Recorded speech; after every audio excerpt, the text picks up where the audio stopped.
अब मैं मंच पे बुलाना चाहूंगी भारतीय राजनीतिक चेतना और वैचारिक सूझबूझ के साथ राष्ट्र सेवा की संकल्पना करने वाले आदरणीय श्री सुनील देवधर जी को। महोदय, आप आए और अपने आशीर्वचन से हमें अनुग्रहित करें।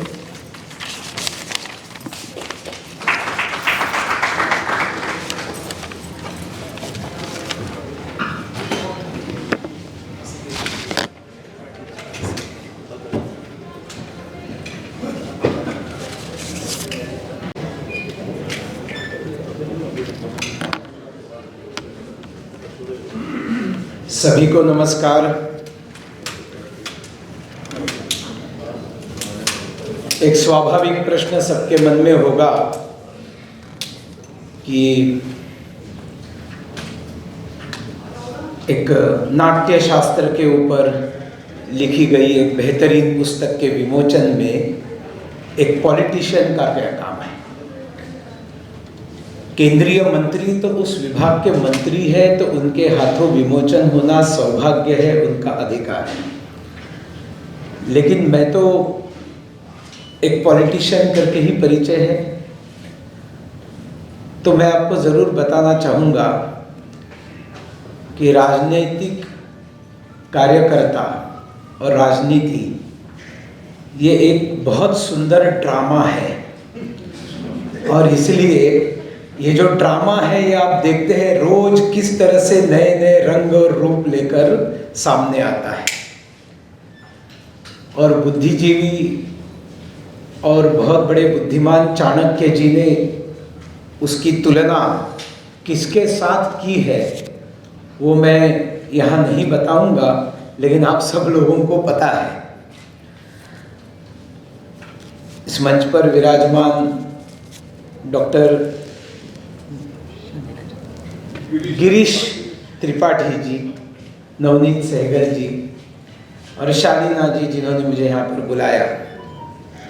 इन्होंने बुलाया तो मुझे ये नहीं बताया कि आपने कितना समय बोलना है, और मिनट टू मिनट भी मेरे सामने है नहीं, और मेरे परिचय में ये बताया नहीं कि मैं MSc B.Ed हूँ, मतलब एक टीचर रहा हूँ। तो जब तक बेल बजती नहीं है हम लोग अपना बोलना बंद नहीं करते। इन्होंने बेल का आयोजन किया नहीं है, और पूर्वोत्तर पे मेरे भाषण 2-2, 3-3 घंटा चलते थे। तो सामने वाले मुझे कुछ लोग घड़ी दिखाते थे, पीछे बैठे हुए रात के व्याख्यान में कैलेंडर दिखाते थे, दिन बदल रहा है चुप हो जाओ। मोदी प्रधानमंत्री नहीं बने थे तब आतंकवाद के दिन चल रहे थे, तो सामने बैठे हुए एक व्यक्ति ने रिवॉल्वर बाहर निकाला। मैंने कहा भैया मैं चुप हो जाता हूँ, उसको अंदर रख दे। उसने कहा ये आपके लिए नहीं लाया है, आपको यहाँ भाषण देने के लिए जिसने बुलाया है उसके लिए लाया है, तो आपके जाने के बाद उसको मैं देख लूंगा। तो चूंकि मुझे बहन शालीना ने बुलाया है तो उनकी सुरक्षा मेरी जिम्मेवारी है, तो बहुत ज़्यादा मैं उतना ज़्यादा नहीं बोलूँगा। देखिए ये एक ऐतिहासिक काम शालीना जी ने किया है, क्योंकि भारतवर्ष को अगर भारत के रूप में अपने वास्तविक स्वरूप में अगर प्रकट होना है तो हजारों बातें बताने के बावजूद अर्जुन के समझ में नहीं आ रहा था कि भगवान कृष्ण क्या बता रहे हैं। तब अंततोगत्वा भगवान कृष्ण को विराट रूप दर्शन उसको दिखाना पड़ा। कृष्ण को यह दिखाना पड़ा कि भैया ये सब मर चुके हैं, तुम निमित्त मात्र हो। और जब विराट रूप दर्शन देखा तब अर्जुन, आजकल की भाषा में कहेंगे तो कन्विंस्ड हो गया, तब तक कंफ्यूज्ड था। अंग्रेजों के खास करके मैकॉले सिस्टम के आने के बाद में शिक्षा दीक्षा में अगर भारतवर्ष को इस मूर्छा से, इस कोमा से अगर बाहर निकालना है, कंफ्यूज्ड भारत को अगर बाहर निकालकर उसको अगर कंफर्म करना है, उसको कन्विंस करना है, तो जो सबसे ज्यादा प्रभावशाली माध्यम है जिससे आप कन्विंस कर सकते हैं, फिर एक बार अपने स्वरूप में उसको प्रकट कर सकते हैं, तेजस्वी स्वरूप में दुनिया में गगन मध्य में मध्याह्न के सूर्य के समान अगर हम भारत को ला सकते हैं तो उसका सबसे श्रेष्ठतम मार्ग ये कला का माध्यम है, संगीत का माध्यम है, नाट्य का माध्यम है। और इसको आज इन्होंने इतने सरल भाषा में लाया है, इसलिए अभिनंदन के पात्र हमारी बहन शालीना जी। ये जो भरत मुनि द्वारा जो नाट्य शास्त्र की ग्रंथ है, it is not only for drama. नाट्य शास्त्र लिखा है और इस शास्त्र के अंदर संगीत है, सभी प्रकार की कलाएं भी है। नाट्य उसका एक पार्ट है। और नाट्य जो है, इसने कितने बड़े काम किए हैं अगर आपको कल्पना करनी है तो सबसे पहली बात आप रामायण की देखिए। राम मंदिर की बात तो हुई, यहां पर मैं सुन रहा था कि भव्य राम मंदिर खड़ा रहा, लेकिन रामायण भारत में 10,000 साल मान लीजिए होकर गए, तो आज 10,000 साल बाद रामायण पता क्यों है सब लोगों को? ये कहां से आया? ये अगर रामायण हजारों वर्ष होने के बाद लोगों को आज भी याद है तो उसका एकमात्र कारण है कला है, संगीत है और नाट्य है। और अगर ये गांव-गांव में रामलीलाएं नहीं होती, और ये रामलीलाएं आज से नहीं चल रही है, सैकड़ों वर्षों से चल रही है। उन रामलीलाओं ने जो है रामायण को जिंदा रखा। दादी मां की कहानियों ने रामायण को जिंदा रखा। स्टोरी टेलिंग भी एक कला है। यह बात अलग है कि एकता कपूर जैसी बहुत सारी डायरेक्टर्स आने के बाद हमारे देश में कई-कईयों की संख्या बढ़ाने की होड़ लगी है अलग अलग सीरियल्स के माध्यम से। इस घर पर बदला लेना यही मेरे जिंदगी का एकमात्र लक्ष्य है बोलकर अलग अलग प्रकार के हाव भाव दिखाकर विभत्स रूप, वो रस जो आपने कहा ना, विभत्स रस से महिलाओं को प्रेजेंट करके हमारे मूल संस्कारों का को बिगाड़ने वाली सीरियल्स बहुत बड़े पैमाने पर जब आने लगी, तब हमारी ये महान निर्देशिकाएं भूलती है 10,000 वर्ष होकर गए रामायण को इस देश में। 10,000 वर्षों में किसी भी माँ बाप ने अपने बेटी का नाम कैकेयी नहीं रखा है, लेकिन वो एक जनजाति महिला, जब कोई व्हाट्सएप लोकेशन नहीं था, जब कोई पत्र भेजने की कोई व्यवस्था नहीं थी, पत्र भेजना है तो पता नहीं था प्रभु रामचंद्र जी का, सिर्फ दिल की पुकार, अंतरात्मा की पुकार कि मेरे राम मेरे घर आएंगे। और वो पुकार पहुंचती और ढूंढते ढूंढते प्रभु रामचंद्र जी शबरी माता के घर में पहुंचते हैं, उनके जूठे बेर खाते हैं। उस शबरी माता का शबरी नाम अजरामर हो गया इस देश में। लाखों परिवारों ने अपने बेटी का नाम कैकेयी नहीं रखा, शबरी रखा। लेकिन इस कैकेयी को जिंदा रखने वाले, इस शबरी को जिंदा रखने वाले महाराजा दशरथ के नसीब में उनका श्राद्ध करना, उनके बेटे के हाथों श्राद्ध करना नहीं था, साथ में नहीं थे प्रभु रामचंद्र जी। लेकिन एक गिद्ध जटायु, जिसने युद्ध किया रावण के साथ और अपना बलिदान दिया सीता माता की रक्षा करने के लिए, और आखिरी दम तक इसलिए जीवित रहा क्योंकि अगर मैं जीवित नहीं रहूंगा तो रावण कौन सी दिशा में लेकर गया है, रावण लेकर गया है, कौन सी दिशा में लेकर गया है, यह बताने वाला कोई नहीं रहेगा प्रभु रामचंद्र जी को। और इसलिए प्रभु रामचंद्र आने तक वो गिद्ध जीवित रहा। उस गिद्ध का अंतिम संस्कार जो है प्रभु रामचंद्र जी ने किया है। सामाजिक समरसता का संदेश ये प्रभु रामचंद्र जी के रामायण में देखने को मिलता है। आज भी जब जाति व्यवस्था आती है और जाति व्यवस्था में से जो विभत्सता निकलती है, गंदगी निकलती है, अस्पृश्यता निकलती है, समाज में भेदभाव निर्माण होते हैं, तो उस उसके सामने जब आपको उदाहरण देने होते कि ये गलत है, हमारे पुरखों ने ऐसा नहीं किया है, तब आपको प्रभु रामचंद्र जी शबरी माता का किस्सा याद आता है कि जनजाति महिला है, लेकिन प्रभु रामचंद्र जी वहां जाते हैं। जिंदा किसने रखा इस कहानी को? नाट्य ने रखा, संगीत ने रखा, चित्रकला ने रखा। ये इसका महत्व है।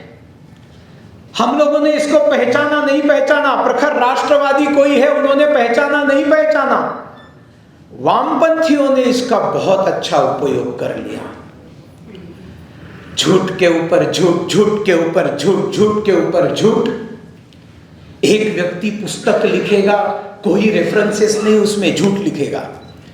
दूसरा व्यक्ति साल भर बाद दूसरा वामपंथी पुस्तक लिखेगा, पहले पुस्तक का रेफरेंस देगा। तीसरा वामपंथी 4 साल बाद 3-4 लोग और पुस्तक लिखेंगे, ये इन दोनों के पुस्तकों के रेफरेंसेस देंगे और 20-25 किताबें फिर तैयार हो जाएगी।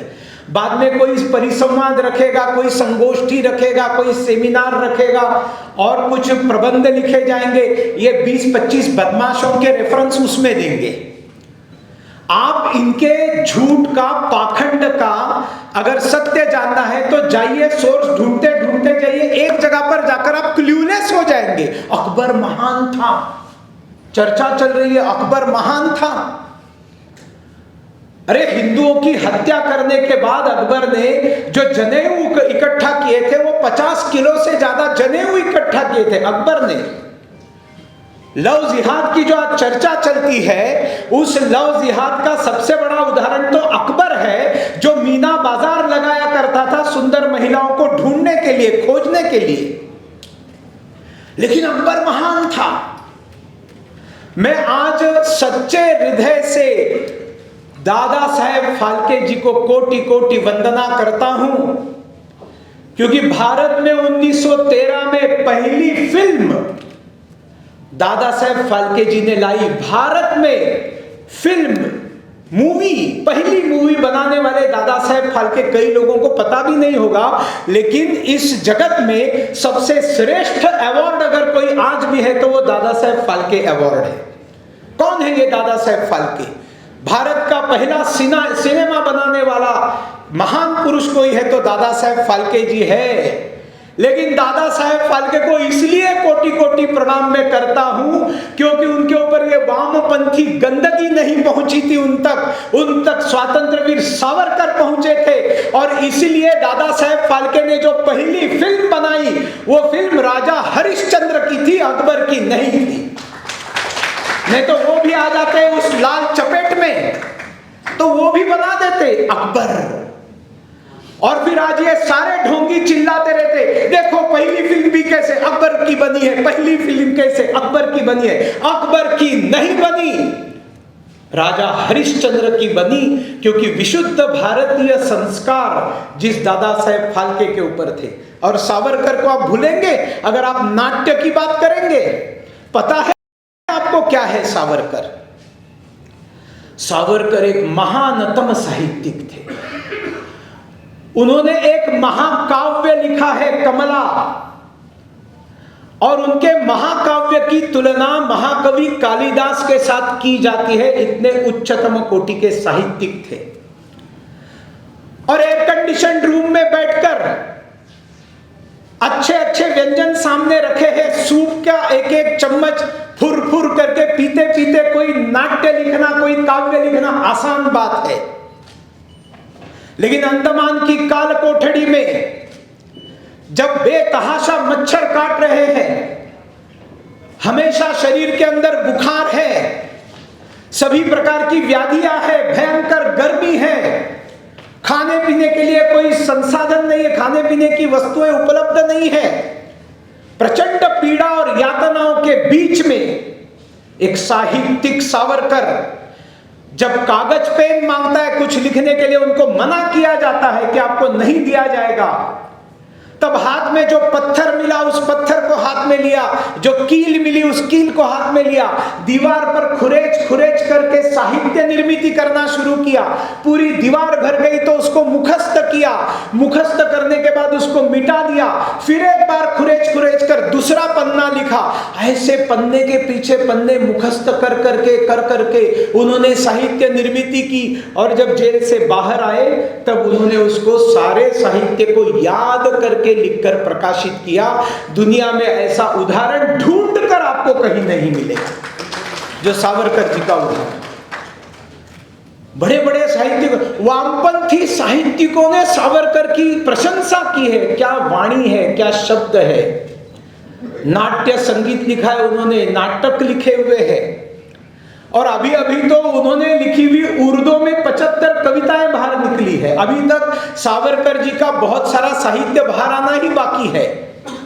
कोई तो करेगा और मुझे पूरा विश्वास है नरेंद्र मोदी जी और अमित भाई शाह जी के मार्गदर्शन में ये सरकार जरूर सावरकर जी के सारे अप्रकाशित वाङ्मय को प्रकाशित करने का काम करेंगे। देखिए, ये हिंदी फिल्में आ गई क्योंकि नाट्य को स्क्रीन पर लाने का काम होने के बाद ज़्यादा आसान हो गया। अब ये नेटफ्लिक्स, अमेज़न प्राइम, हॉटस्टार, ये बहुत भयंकर आक्रमण आपके सामने चैलेंज जैसे ध्यान में रखिए। नेटफ्लिक्स तो कहता है कि हमारी कंपटीशन नींद के साथ है। आपकी नींद कैसे कम से कम हो उनका प्रयास है। और दे आर सक्सेसफुल। आने वाली जो पीढ़ी है, जो इंस्टा जनरेशन है, वो आज नेटफ्लिक्स से विचार ले रहे हैं और पूरा वामपंथ का कचरा भरा हुआ है। फिल्में देखिए कैसे दिखाई जाती है। और ये तो पहले से चलता आ रहा है कि प्रभावी फिल्म के माध्यम से प्रभावी झूठ बताया जाए। मुसलमान अच्छा ही होता है। फिल्में ढूंढ ढूंढ कर निकालिए, बताते जाएंगे और ऐसे इंजेक्शन ठूसते गए आपके अंदर। शोले देखा आपने? शोले। और वो शोले के अंदर वो एक मुसलमान है जो पूरे गांव में अच्छा आदमी है, जो बलिदान देने के लिए तैयार है। वहां भी 4-5 बच्चे मांगता है वो, इस गांव पर कुर्बान होने के लिए मुझे और 4-5 बच्चे क्यों नहीं दिए। और उसके बाद में अजान आती है लाउड स्पीकर से, तो बोलता है मैं जाऊंगा नमाज पढ़ने के लिए। याद आ गया ना सबको किस्सा। ठाकुर के घर में बिजली नहीं है क्योंकि जया भादुरी जो है वो लाइटें बंद करती है, अमिताभ बच्चन बाजा बजाता है, बराबर। जब भी ठाकुर मिलने जाता है जय वीरू को, पीछे रामलाल लाइटें लेकर खड़ा है, मतलब ठाकुर के घर में बिजली नहीं है। ठाकुर के घर में बिजली नहीं है मतलब गांव में बिजली नहीं है। गांव में बिजली नहीं है तो अकेले मुसलमान को नमाज सुनाने के लिए वो लाउड स्पीकर कहां से आ गया, वो बिजली कहां से आ गई? कभी सवाल पूछा आपने?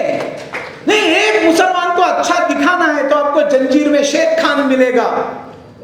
और मैं अनिल शर्मा को बहुत बहुत धन्यवाद देता हूं जिन्होंने पहले बार गदर फिल्म में दिखाया कि कितने भयंकर अत्याचार और हत्याएं और बलात्कार करके हिंदुओं को पाकिस्तान से भेजा गया। और मैं नरेंद्र मोदी जी को धन्यवाद देता हूं कि भारत के स्वाधीनता से पहले जो प्रचंड हिंसा हिंदुओं के खिलाफ हुई उसको कभी भी कांग्रेस सरकारों ने एक्नॉलेज नहीं किया, ऑन रिकॉर्ड नहीं लाया। नरेंद्र मोदी जी ने उस 14 अगस्त को विभाजन विभीषिका दिवस बोलकर उसको एक्नॉलेज किया, ऑन रिकॉर्ड लाया और बताया कि ऐसी हत्याएं हुई थी। देखिए, आप मुझे बुलाएंगे तो यही सब मैं बोलूंगा क्योंकि हमारे जहन में से दूसरा कुछ निकलता नहीं है ना। हमें तो देश को बचाना है और देश को बचाना है तो ये सत्य लोगों के सामने जाना पड़ेगा।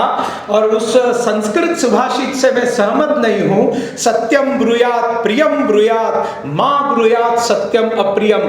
सत्य बोलो लेकिन जो प्रिय लगे ऐसा ही सत्य बोलो, जो कड़वा लगे ऐसा सत्य मत बोलो। मैं तो कहता हूं सत्यम ब्रूयात अप्रियम ब्रूयात, मां ब्रूयात सत्यम प्रियम। अच्छा लगे ऐसा गुड़ी सत्य मत बोलो। और ऐसा सत्य सामने लाने के लिए सबसे प्रभावशाली रास्ता ये साहित्य का है, नाट्य का है, कला का है। आप देखिए जाकर डॉक्टर चंद्र प्रकाश द्विवेदी जिनको मोदी जी ने पद्मश्री दिया, आप चाणक्य सीरियल देखिए, और जिनको राज्य शास्त्र पढ़ना है, जिनको राजनीति पढ़नी है, उन्होंने तो उसके पारायण करने चाहिए। हमारे यहां शब्द है पारायण, क्योंकि एक बार बताने से नहीं होता है। माताजी पिताजी आपको मार्गदर्शन करते हैं, एक बार करते हैं क्या? एक ही चीज बार बार बताना, एक ही चीज बार बार सुनना, एक ही चीज बार बार पढ़ना, इस पारायण। और कुछ चीजों का पारायण करना चाहिए। उसमें चाणक्य सीरियल है, उसमें उपनिषद गंगा है जो आपको देखने को मिलेगी, और एक संस्कृति संहिता है, उसको भी आप दूरदर्शन में जाकर देखिए। नवनीत जी, प्रार्थना है आपसे, ये जो सीरियल्स है ये भयंकर जबरदस्त सीरियल्स है और ये दूरदर्शन में है, अवेलेबल है, इनका पुनर्प्रकाशन कीजिए, फिर एक बार दिखाने की व्यवस्था कीजिए। क्योंकि भारत बेवकूफों का देश नहीं था। कितना यहाँ पर राजनीति का चिंतन हुआ है, राजा ने कैसा व्यवहार करना चाहिए। ये महिला वगैरह घर के अंदर पर्दे में रखने की चीजें नहीं थी। ये आपको B.R. चोपड़ा ने महाभारत में दिखाया, रामानंद सागर ने रामायण में दिखाया। कोई महिला घूंघट लेकर नहीं है, कोई महिला पर्दे में नहीं है, क्योंकि महिला को घूंघट और पर्दे में रखना हमारे भारत में कभी बताया ही नहीं है। ये जो 800 साढ़े 800 साल का मुसलमानों का आक्रमण हुआ, उसमें से जो कुरीतियां आई, उन कुरीतियों में, अविश्वास में से, कुसंस्कारों से ये हिजाब और पर्दा वगैरह सब आ गया। पर्दे में रहने दो, पर्दा ना उठाओ, पर्दा जो उठ गया तो भेद खुल जाएगा। ऐसे बहुत सारे भेद खुल जाएंगे जब इनके पर्दे उठाना चालू करेंगे।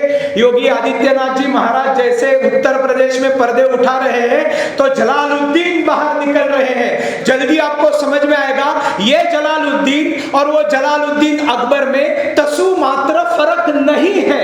ये हिंदुस्तान को कौन बताएगा? यही हम ही लोग हैं जो बताएंगे। घूंघट नहीं खोलूंगी सैया तोरे आगे, लता जी का गाना है, सुंदर गाना है, लेकिन ये घूंघट नहीं है। रात को 12 बजे विवाह करना अशास्त्रीय है, लेकिन उत्तर भारत, बंगाल, बिहार सब जगह पर होता है। इस्लाम के आक्रमण के बाद, क्योंकि लूट कर लेकर जाते थे, लड़की को उठाकर लेकर जाते थे, धन लूट लेते थे, और अपनी बच्ची को बचाने के लिए, धन को बचाने के लिए चुप चुप कर रात को 12 बजे शादियां करना चालू हो गया। इस्लाम के आक्रमण के बाद छत्रपति शिवाजी महाराज थे जिन्होंने इसको रोक कर रखा, और उसके कारण सारा दक्षिण जो है आप देखेंगे, न कोई महिला कभी घूंघट लेती है, न ही कोई विवाह रात्रि में होता है। सूर्य की उपस्थिति में भगवान सूर्य नारायण को साक्षी रखकर विवाह आज भी महाराष्ट्र, गुजरात और दक्षिण भारत में होते हैं, क्योंकि इस्लाम का आक्रमण परिणाम नहीं कर सका। उन्हें मिले छत्रपति शिवाजी महाराज और धर्मवीर छत्रपति संभाजी महाराज। क्या चरित्र है संभाजी महाराज का। और आप इस मीडिया की कमाल देखेंगे, बस एक छावा फिल्म निकली, उसमें तो संभाजी महाराज का 5% दिखाया है, बाकी तो सारे जो है फिल्म के इफेक्ट्स जो है आपको आकर्षित। अगर 5% संभाजी महाराज दिखाकर 700-800 करोड़ का बिजनेस अगर वो कर सकती है, तो 100% संभाजी दिखाएंगे तो क्या कहर बर पाएंगे।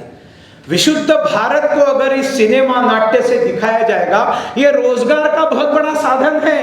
It will give employment. AI आपके लाखों जॉब खाएगा, नाट्य आपको लाखों करोड़ों जॉब देने का काम करेगा। इसलिए ये इसका रिवाइवल बहुत जरूरी है, जो इस प्रकार के पुस्तकों से रिवाइवल करने में बहुत बड़ा मददगार साबित होगा। अपने बच्चों को नाट्य सिखाइए, ड्रामा सिखाइए, प्रत्यक्ष दिखाना इस नाट्य। आपके सामने खड़ा रहकर जब आपके अभिनय किया जाता है, उसकी कसौटी ज्यादा है। ये तो आप 50-60 रीटेक्स ले सकते हैं। ए नहीं, ये ठीक नहीं हुआ मेरा, वापस रीटेक ले लो। नाट्य में रीटेक की कोई गुंजाइश नहीं है, किया तो किया। और इस तरह से आपको लाइव नाट्य, मैं सौभाग्यवान हूं, मैं महाराष्ट्र का हूं, आज भी महाराष्ट्र में हजार रुपए के टिकट देकर लोग हाउसफुल करते और नाटक चलते हैं। भारत में शायद ही कहीं ऐसा होता होगा। ये भी शिवाजी महाराज और लोकमान्य तिलक जी की कृपा है, जिसके कारण ये सारा वहां पर बचा हुआ है। आपने बचाने का काम किया है।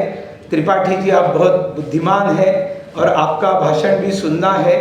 और मेरी जो एक बुरी आदत है थोड़ा ज़्यादा बोलने की, इसलिए मैं क्षमा चाहता हूँ आपसे, आपका समय ज़्यादा लिया। नवनीत जी आपको भी सुनना है अगर आपका नहीं हुआ है तो, लेकिन मैं इसमें प्रभात का एक विशेष धन्यवाद एडिशनली देना चाहता हूँ। प्रभात ने जिस प्रकार से भारतीय संस्कृति, हिंदुत्व, प्रखर राष्ट्रवाद, इसको साहित्य जगत से एक जो रास्ता निर्माण करके दिया है ना, अद्भुत, अकल्पनीय, अवर्णनीय, अभिनंदनाय, वंदनाय। प्रभात जी एक बहुत अच्छा, ये और कुछ बोलने के लिए चिट्ठी दे रहे, मैं और कुछ नहीं बोलूंगा क्योंकि रोकना है। तो प्रभात जी आपको कोटि कोटि धन्यवाद। आप पुस्तकें, आपके पुस्तकों का मैं फैन हूँ।